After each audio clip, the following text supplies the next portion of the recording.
My name is Lynnette Veenstra. I've grown up in a Christian home, completely surrounded by Christians my entire life. And because of that, I couldn't imagine a life where we weren't at church on Sunday.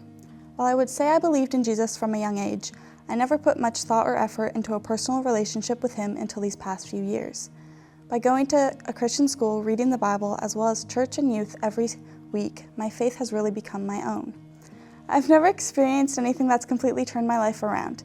And growing up in a church where we constantly celebrate people overcoming battles and turning to Jesus in the process, it was hard for me to grasp why I hadn't had a similar experience. While I still struggle with doubt and fear of not being good enough or feeling like I don't fit in, my life has been free of major grief and suffering, and it took me a while to figure out that that's a blessing in itself. I don't need a big moment to decide to dedicate my life to Jesus. Sometimes it happens over the course of many smaller moments, but Jesus loves these stories all the same. Growing up, I lived in an oblivious state because I knew that one day I would choose to follow Jesus, get baptized, and live my life for him, but it all seemed so far off. Till one night at youth, we talked about the return of Jesus and how we don't know when he will come back, but we have to be prepared and prepare others as well.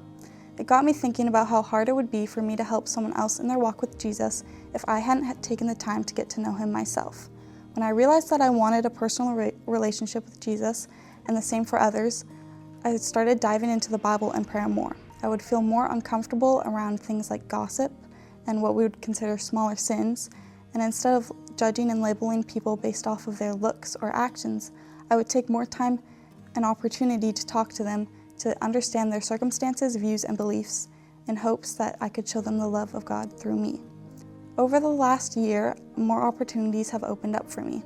I've been going to Langley Christian School since I was in grade 1, and I always thought that I would graduate there. However, I've chosen to move to online school in the fall. During this decision, the thing I was most worried about was my friends, because I knew that it would not only be hard for me, but for them too.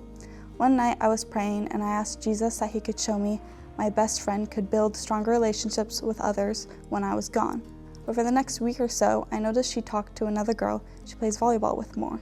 At first I didn't realize this was the answer to my prayer, until I was praying and asking Jesus for the same thing again.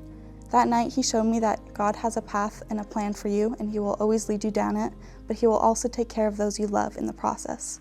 And this is the first time I truly felt that Jesus heard my prayers and answered me.